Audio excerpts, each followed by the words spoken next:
Hey, what's good, people? Mr. Zensphere back again. It's been a minute. Back with another Renoise tutorial. This one is inspired by Groovin and G's recent tutorial about resampling in Renoise. You should definitely check it out. Cool technique where you're using the slider to kind of glitch the playback of Renoise and then resampling that and using that as a transition or a break or something like this. But that got me thinking about sharing some other techniques for glitching samples and resampling in Renoise. So there's a few things I want to share with you in this video. And they're all kind of dependent on some third-party tools, but they're easy enough to find, and I'll link the tools in the description of the video below. So first, let's just check out what we're working with. I'm working on a remix for Plateau Sigma for his song Creep. This is what I got going on. Here's a little taste.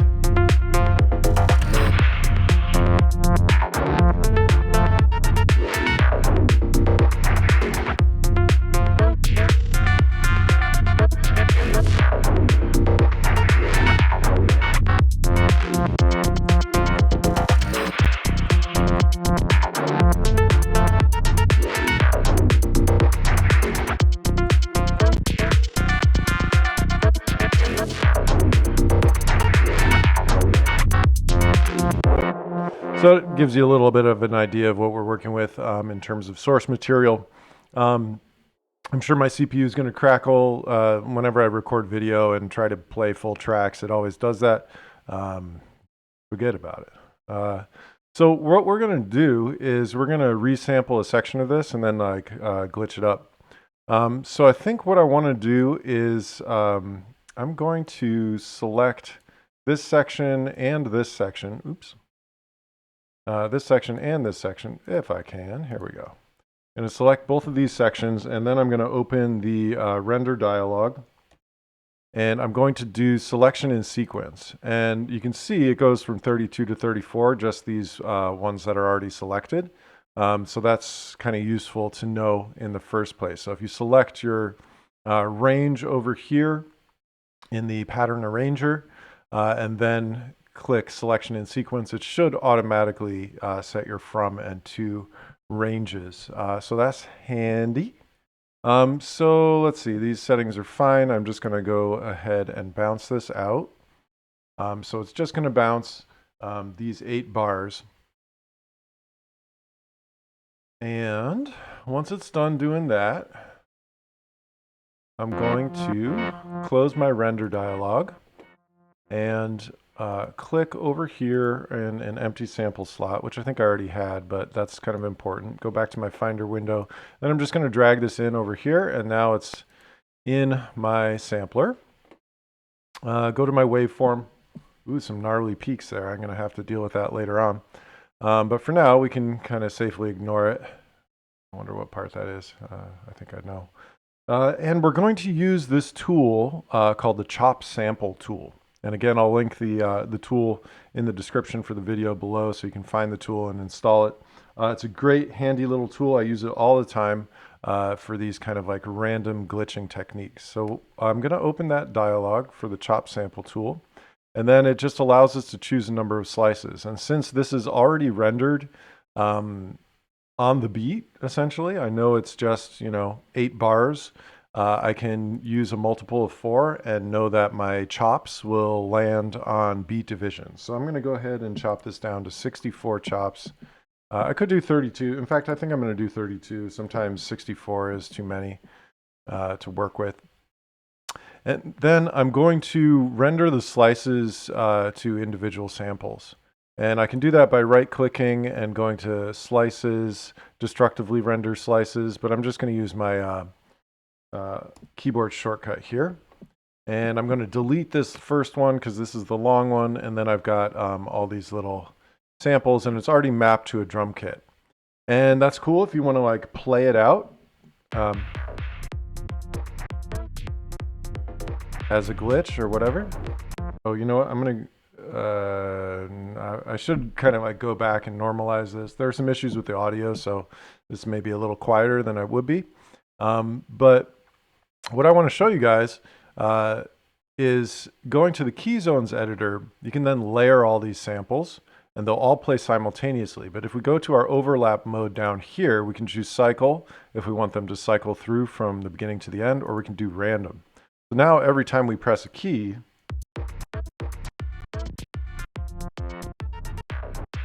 again, it's probably kind of quiet, but you can hear we're accessing a new random sample. So now if we combine this with phrases, this can be a powerful kind of like easy way to glitch. I've got these probabilistic phrases. Some of this content is going to end up in the next release of Renoise. I'm now on the Renoise team and I'm helping manage some of the library and content. So that's woohoo exciting for everybody, maybe, hopefully. But I'm going to use one of these probabilistic patterns here.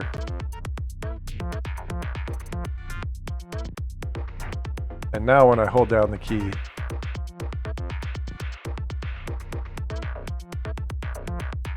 you can hear that we have some like easy, quick glitching. And the nice thing about this technique is that it spreads all these samples across the key zones, across the keyboard, so you can play it in different octaves. You can use pitch modulation.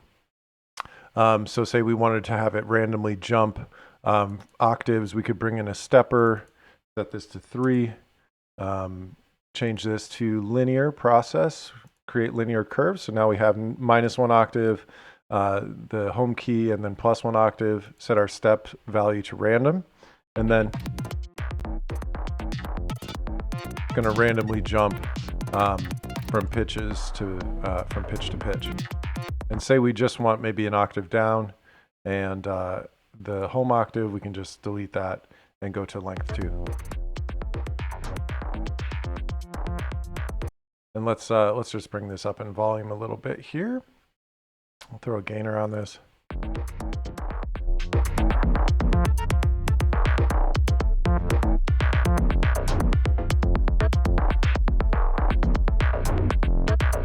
So now you have like kind of an easy chopped, glitched version of whatever length of material you want to select. So that's one technique. And then the next technique I want to show you is on the sample level itself, and this is using another tool. So I think what I'm going to do is see if my Finder window is still open. No, it's not. Okay. So I'm going to go to my sample browser here and get my bounce, and I'm going to take this same creep sample and pull that back in again. And now, let's see, I'm going to cut this down to say maybe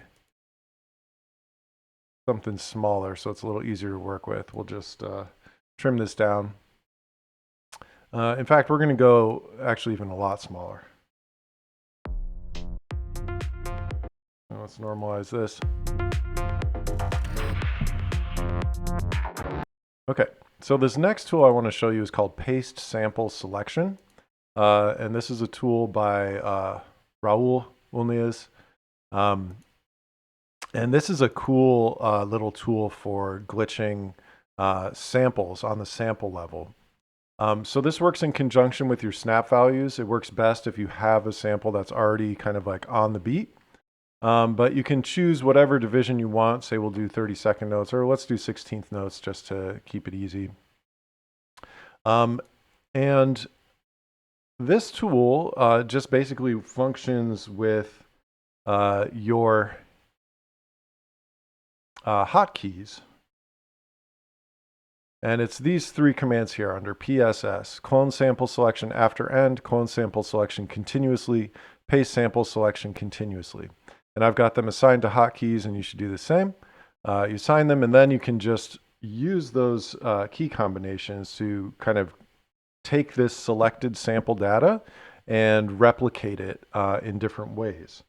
So we can do, there's kind of basically like an overwrite mode where it'll copy that data to the next chunk of the same amount of time. All right, so now we've created this glitch here, and say we wanted to make it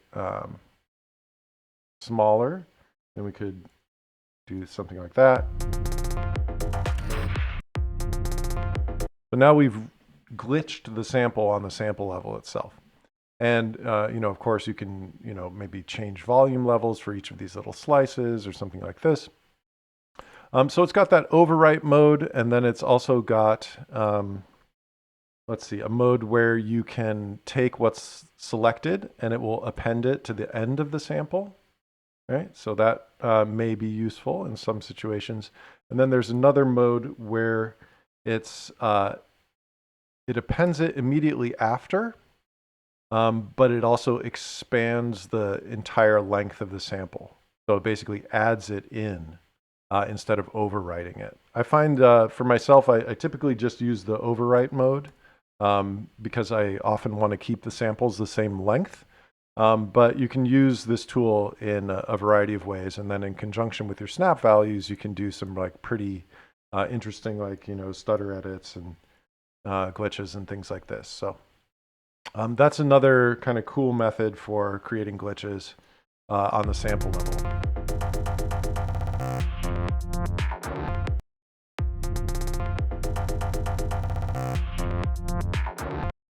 And then we could, chop this down, trim this down, maybe turn on the loop.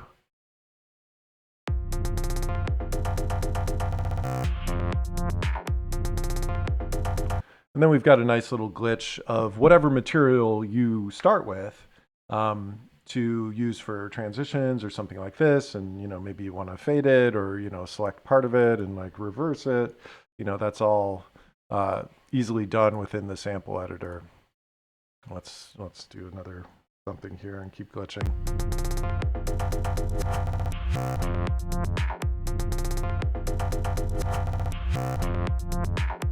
So that's another cool technique for creating glitches, glitch transitions, things like this. Another tool I wanted to highlight, and this is useful for resampling in general, is render slots to sample. This is a super handy little tool, and I feel like most people don't know about this tool because it's kind of like buried in the forum. I don't think it even has its own tool page. Shout out to Jewel. This is one of his creations. This is an awesome little extension. You basically set it up with a hotkey, and then any any track patterns that you select, you can then render. It will mute everything else, and it will just render those selected patterns. So you can choose whatever patterns you want, and it'll throw them all into this last sample slot.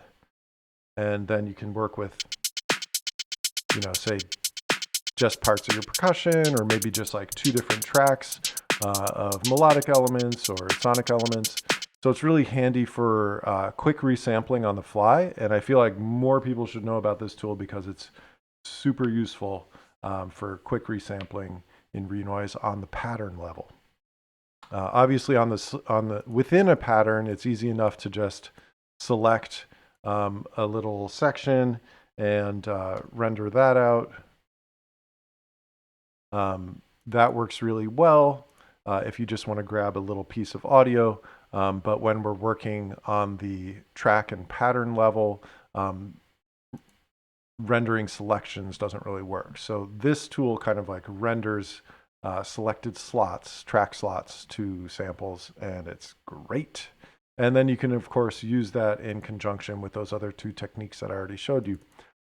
So this last thing I want to show you is actually a doofer that I've been working on, and I'm going to post it up on my Gumroad, and this will probably make its way into a future release of Renoise at some point.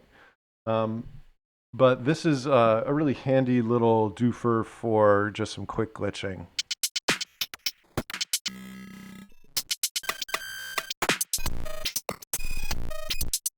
And there are kind of like different modules in here. There's a filter, there's lo-fi, there's a ring modulator, and then we have this kind of degrade control. So without any of those turned on,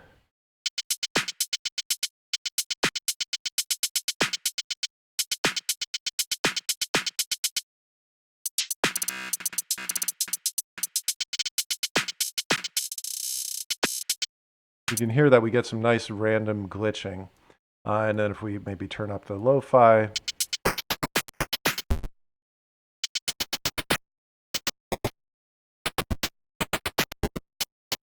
Maybe turn on the ring modulator.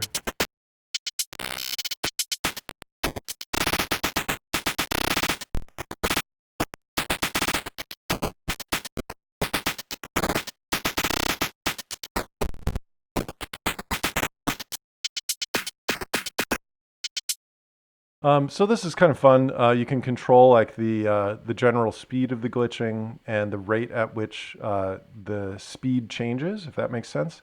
So this will make the speed change at certain rates. So like this is frozen. This is like every 64 lines. This is every 32. You know, something like that. And you can also control the width of the filter. The filter just kind of brings in some extra movement, extra glitchiness.